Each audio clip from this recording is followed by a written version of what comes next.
I'll start by saying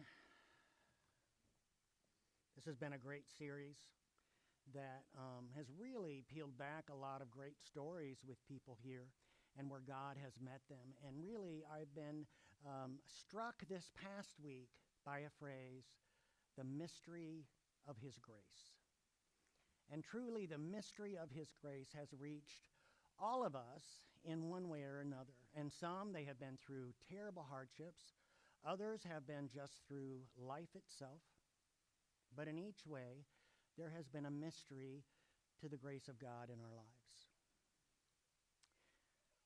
My name is Hank. I'm a faithful follower of Jesus, and I struggle with abandonment issues.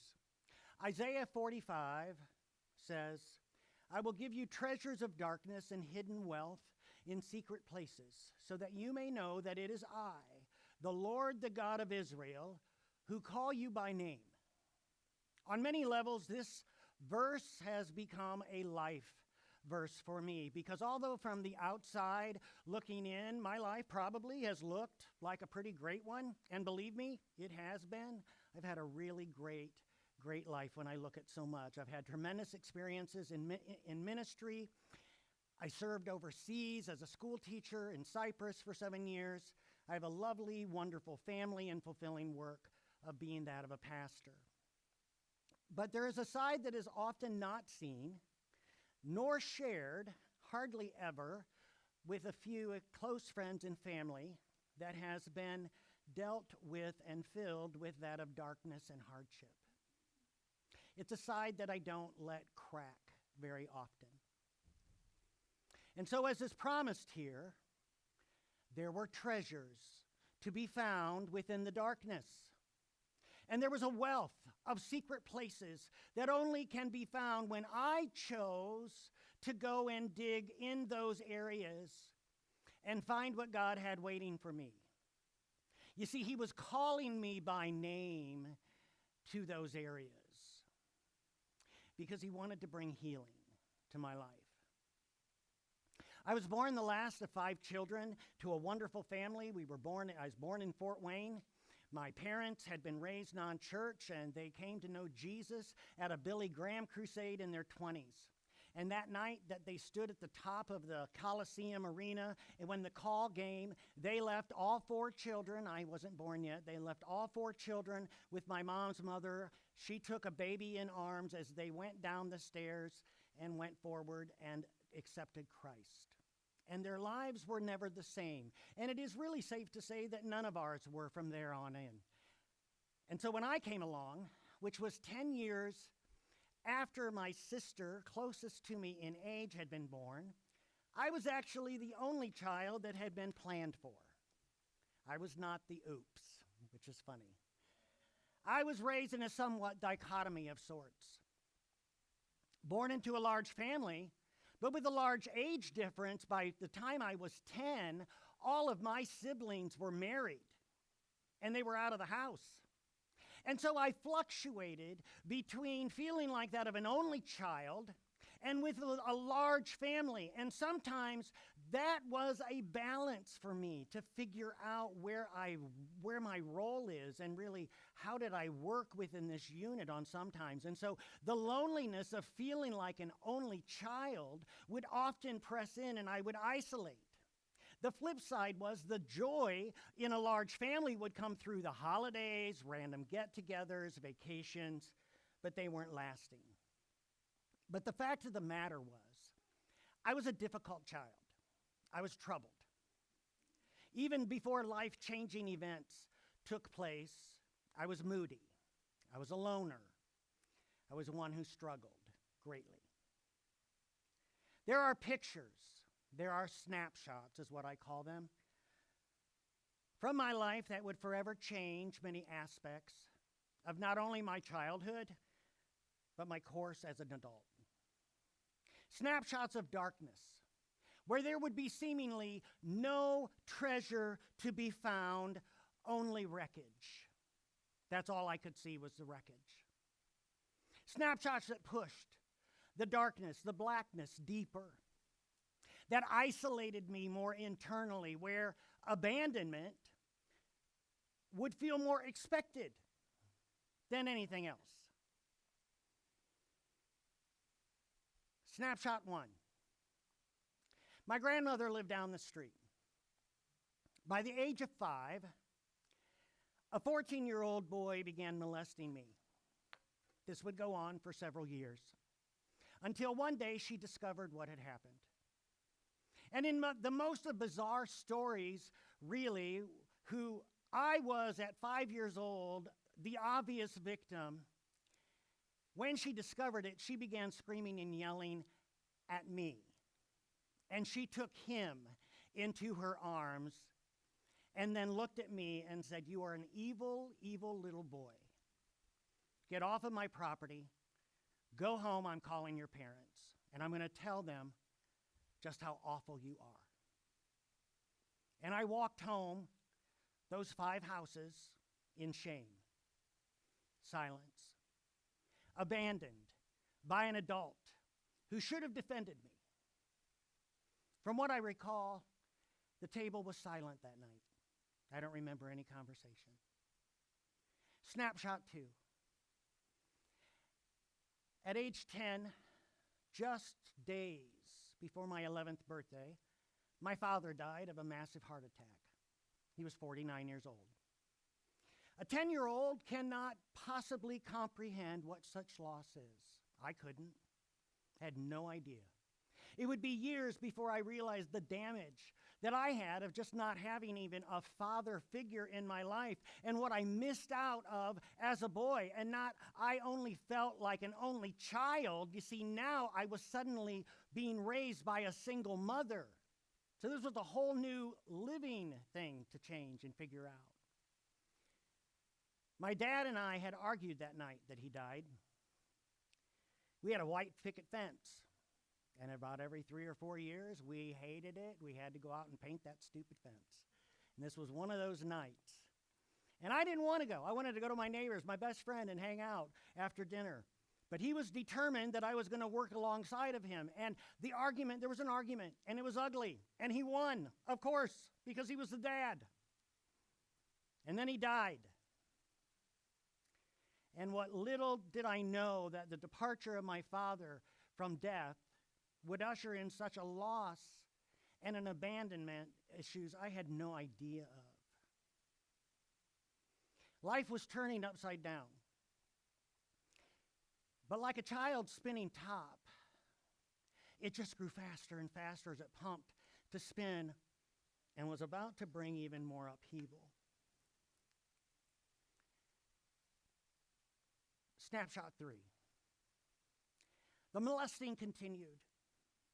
And this time it now evolved into something where I'd find myself on the receiving end of several older teenage boys taking their turns until they were finished. My screams for help, they went unheard. My fighting back, it did nothing. And as each finished and then stood outside cheering the next, when they were done, I finally crawled out of this empty refrigerator box where it all had taken place and left completely sad. As I walked the same sidewalk home, I passed my grandmother's house and memories of other events surfaced. And I wondered, what's wrong with me? Finally made it home and I went to my room. Snapshot 4. The final event of abuse took place when I was about 11 or 12. A high school senior was a star at Northside High School, roughhousing with myself and a friend. It turned very dark. And my friend left when I was tackled and then dragged behind the shrubbery. And he violently ripped my brand new baby blue button-down shirt off of me that my mom had just bought, popping all of the buttons as he tore it, as well as the rest of my clothes. And what little innocence I may have had was completely gone. And when he was done, I got dressed. I went back, picked up the blue shirt, was ripped, was full of blood, dirty, filthy, and beaten, not only physically, but internally, I slowly made my way back to the house. And I waited until my mom was in the living room, then crept through the back door, went to my room, and I changed. And I took that baby blue shirt, which was beyond repair, and I walked outside to the trash can and threw it in. I was never the same after this. Shame showed up in my childhood and stayed in the shadows for most of my life. Junior and middle school, they weren't very good. It was a nightmare, really. I didn't have a lot of good friends. I was ridiculed. I was bullied. And so I isolated. Sadness became a constant. Moodiness. Honestly, I just hated so much about my life at 13 and 14 years old. I did have friends at church, but since none of them were at the same school, the reprieves of such self-loathing were a few hours a week when I was in youth. And then my junior year of high school, this loner, this troubled kid, kind of began being noticed by a group of popular kids. And they took me in, and suddenly I felt a strange validation by my fears. And it was the weirdest thing ever when I look back at it. Now, from childhood, I had been raised in the church, obviously, from my parents' story, and I had actually gone to the altar at the age of 5 and accepted Jesus for the first time. And in a family of solid believers who loved Jesus with everything, this was all part of my life. There were times off and on through my teen years I'd rededicate my life, I'd rededicate myself to Jesus, but it wasn't lasting. And so when this high school group came along, I jumped. And I had, from there on out, very little to nothing to do with the church or my friends from there. And I became very self-centered and actually quite hateful. Not wanting the party to end, I followed the gang to IU, where strangely, within the first week, I dropped them. I became a big party hound. My first night instantly made new friends who led me down paths I never dreamed. And it was a year of wild, bad choices that were wrong, and in the end, I flunked out. And I mean, who flunks out of Indiana University? Through many strange events, God would begin moving freshly. It was 1982, and a recession had hit Fort Wayne, and when I returned from college, I actually had sat down and came clean with my mom my first day, which in the midst of all the heartache I had already caused her, at least I was honest about what I had been doing and how that I had walked away from faith in general. And her words were that of sheer grace. Don't drink and drive my car. That's all she asked. And I didn't. She had taken a job as a live-in caretaker for an elderly woman, and in my book, that was fantastic because the parties came to me. So the drug deals went down in the kitchen, all-night events and parties at my home for several weeks. But I still couldn't find work. And ultimately, I moved to Seymour, Indiana, where I looked for some and couldn't be found. Then I headed to Clarksville, Tennessee, and there was no work there, and ended up in the suburbs of Washington, D.C., in Virginia, living with my brother and his 4 kids. And this was not what I had ever envisioned for my life at all. And I was angry. And I felt like everything in my life was always happening against my will. And I slept in an attic where they put together a bedroom for me with a fan, a box fan in the window. It was so hot those summer days. And as the weeks accumulated, I began to look at my life. God had finally got me isolated. And finally one day, unable to cope much more, I knelt beside the cot that I slept on and gave my life to Jesus. Returning to Indiana, miraculously, another complete story of God's provision, I was accepted at Anderson University. I'd graduate with a double major in elementary education and religion. My first job took me overseas, as I mentioned, where I lived on a Mediterranean island for 7 years as a school teacher. And this was some of the most thrilling and hardest time of my life when I look back at that. And one would think that by this point, things had come full circle. And one would think that I had made it. One would think. In all these years, I was a mess internally, emotionally. I put on a good front, was a raging ball of insecurities and hurts and hang-ups inside. I always felt unworthy. I felt like there was something missing, and I would do things to try to prove myself as even just being that of a good person. And through the ups and downs of it all, although I never noticed it until much later, abandonment was just this deep-seated issue that was ever present. And loneliness was a constant. And so I often became very dysfunctional in relationships once they got close. And there was a buildup of moments personally for me in Cyprus that led to finally beginning to dig into the underlying issues of Hank. And the tipping point was a dream I had. And in this dream, I can still see it today. There was a forearm. And on that forearm, it was wrapped with this old, filthy bandage.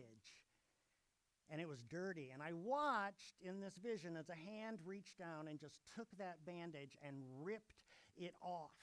And underneath was this gaping wound that you could see the layers of the muscle, and it was loaded with infection and pus. And a voice spoke in that moment, in this vision that came out of nowhere, that said, "You must expose the wound for healing to take place. No more Band-Aids." Well, what do you do with that? I was just beginning to get the tip of my toes in my hurts of my life, just barely. I could hardly admit my issues to myself, let alone someone else, but it was a moment. That moment was what changed everything. Exposure for healing. I knew that this was the key, and I was petrified. And so I reached out to a missionary on the island who did some counseling, and I enrolled in therapy. And for the first time, I was able to talk about my life and about some of the events that had happened, and it felt freeing. And suddenly, when I look back at that, those sessions, I think we went for probably about 6 months. And after 6 months, I was like, I think I'm good. And he was like, I think you're good too. And we kind of moved on. But it was all that I could handle at that moment, is my point, because it had to go in stages. And in my way, I was digging in the darkness. I was looking for something, anything, from the horror of my childhood. There had to be a treasure here. There simply had to be. And Jesus continued to call me by name to that space. Well, I would find myself in therapy 3 other times throughout the years, and each time going deeper, exposing the hurts, the treasures in the darkness was something I continued to feel called to investigate and dig through. By this time, it was the late 90s, and I became strangely friends with a Major League Baseball player of the Yankees, Tim Burke. And Tim began to see things within me of struggles. And so one day he called and said, "Hey, why don't you come over? Let's hang out." This wasn't unusual, and I didn't expect where the conversation went. And I remember sitting there in the room with him as we were beginning to talk about some things, and he just gently began to peel back the onion and confront me about some things that he had noticed in my life and in my relationships. And I needed to and he saw that I was dysfunctional, and he was concerned. And I needed to get well. And so Tim went all in. And he said, "You know what? I'm going to enroll you in counseling, and you're going to go, and I'm going to pay for it." Well, there was no backing off on that. So I went for a year. We unpacked so much more things in my life over a guy at Grace College who worked through things with me, and in that, the need to control things, which became an issue. Because all of my life had been out of control. And so I began to control everything else I could. The reality is I had some serious anger issues that came tumbling out over and over again as I would spew such hate at my counselor sitting there week after week. And I remember driving home in a snowstorm one day from Warsaw, and it was a pretty difficult session. And not only is it a snowstorm, I am bawling uncontrollably. And I just pulled over, and I looked in the mirror, and I was like, I don't even know who you are anymore. Who are you? Step one, didn't realize this, but we admitted we were powerless over our addictions and our compulsive behaviors. Here it is. And that our lives had become unmanageable. For I know nothing good lives in me, that is my sinful nature. For I have the desire to do what's good, but I can't carry it out. This step would become known to me years later, but at this point of realizing my life, I was completely out of control. And at this point, every defense I'd ever had was shattered. And so I continued to dig for the treasures in the darkness and grappling to hang on and uncover more freedom. And I struggled. And there were times in my life that I fell off the rails. And there were times that I justified different aspects. And there were things I could still barely bring myself to even talk about across the board. But the reality of my abandonment issues ran deep. And I did not understand it until I went through a step study several years later as to what all this involved. And in all of the ups and downs of my life, I want to say I did find healing with my relationship with God, because it had been up and down a little bit. And I felt it, like as strange as it sounds, that I could trust him. And there were certain times that trust was put to the test with some huge challenges and some tests in life, when wondering if I would even survive them. There were some of those that came, but he was trustworthy. And in time, he would always show this to be true. He just called me by name to the places that he wanted to bring healing. We made a searching and fearless moral inventory of ourselves. Let us examine our ways and test them. And let us return to the Lord. You see, there's a distancing sometimes that needs to be addressed between us and God, especially when there's been circumstances that have driven us apart from him. And we need to come into these realizations I loved how Justin even brought the table to us today of us thinking about what we were bringing of our story to him, that he wants to change the story even right now of where we've been redeemed into something far greater than we could imagine. But we have to return to him. And when we're honest with ourselves, you see, then we can be honest with him. I searched relentlessly for treasures to be found. I joined the step study, Celebrate Recovery, began to complete dig into everything about my life. It was the good, the bad, the ugly. I needed to face my hurts. I needed to face my hang-ups. I needed to face my habits. And those 6 months were some of the toughest emotionally that I went through. And since then, I've led 2 more step studies, which I'm not going to do for a while because I can only take so much of digging into the stuff. But God, it's so amazing how in these sessions that God will work on us, which has been exhilarating and so painful. And why? Why? A lot of us, we would just like to forget what the past is. There's truth to that. But why do I do it? Because I want to get well.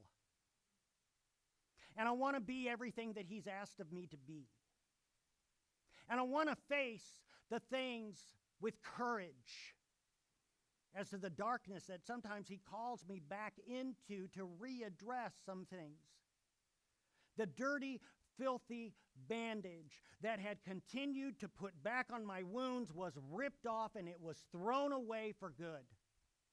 I was digging and digging in the darkness for the treasures of freedom. And you see, today that wound is now a scar. That's all. That wound has no power over me. It does not define me. Now, I'd like to say that would be the case. I've had a lot of sleepless nights before today. It's been pretty heavy to get up and share my junk here. But it's just a scar. You know, I still have issues. I still reference abandonment. Abandonment, it's an odd issue.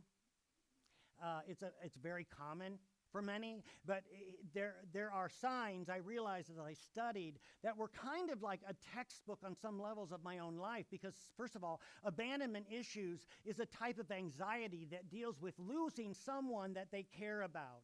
And this happens through death or trauma or relationships that suddenly end. Okay, so that's it. That's a check. Okay? And then such people with abandonment issues, they live in fear of losses and exhibit behaviors that often will push people away. Hear this, so they're not surprised they left. That's a check for me. And although initial behaviors of abandonment is not purposeful, the individual can cause someone in their life to repeat past behaviors in order to get the response they expected.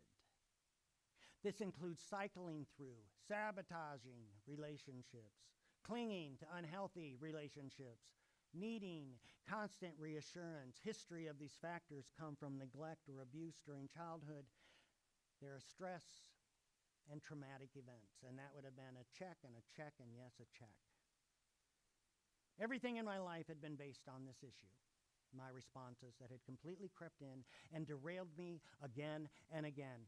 And if I'm not careful, even today, I have to have my guard up. I have to be praying daily about this issue that continues to sink in of feeling abandoned. I have to bring it to the foot of the cross to live in victory for that day. I had searched for things because I was empty. And in my past, I had chosen paths because I thought they'd bring fulfillment. And I expected in relationship at some points for others to simply pack up and go. It had happened so many times, why would it be any different? This is part of my process now of returning to Him and giving these things over and over. But you know, regardless of how many more abandonment issues have been part of my story, there is one never-ending story that continues throughout. The grace of Jesus, who will never leave us. He will never forsake us. And with this, I want to leave with one more snapshot. The baby blue shirt had been so perfect, so new, clean. That shirt had represented everything, so pure. The love of a mother for her son, now embodied with rancid filth and sin. The gift that was meant to be worn with grateful appreciation now belonged in the trash dumpster, eventually a landfill, just like the scars of abuse which had been filed away to the darkest places of my heart, just hoping to never find them again. But somewhere, years later, the Son of Man went looking for that shirt. The shirt that reminded me of everything I hated about my life. The shirt that was inseparable from the oozing wounds of sin and the spiral that it led me personally down. And Jesus went to that landfill. And He rummaged through the stench, searching relentlessly for that baby blue shirt. And when He found it, He picked it up. And He wore it.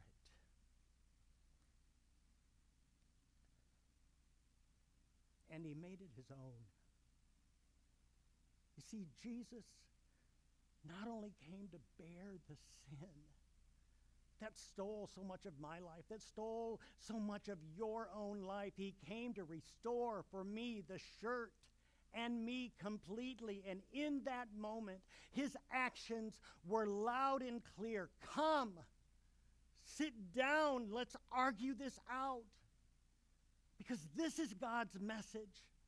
If your sins are blood red, they'll be snow white. And if they're red like crimson, they'll be like wool. This is the truth of our Jesus. And this is the fact of what he does. If our singers would come back up. We each have a story.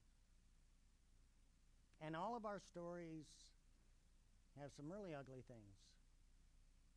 But none of them are not redeemable. None of them. He is pursuing us. He is pursuing you. And just maybe he's calling you to the darkness, to dig and find the treasures that he has for you, like for me, so that we can begin to truly live in freedom. Stand with me. Heavenly Father, thank you for this opportunity and your work, Lord, in our lives, and your work of always leading and leading us just enough, taking care of us through that journey. I would pray, Father, for each of us today as we consider where you have been in our story. Lord, reveal our hearts to reveal ourselves to you so that healing can be found. Amen.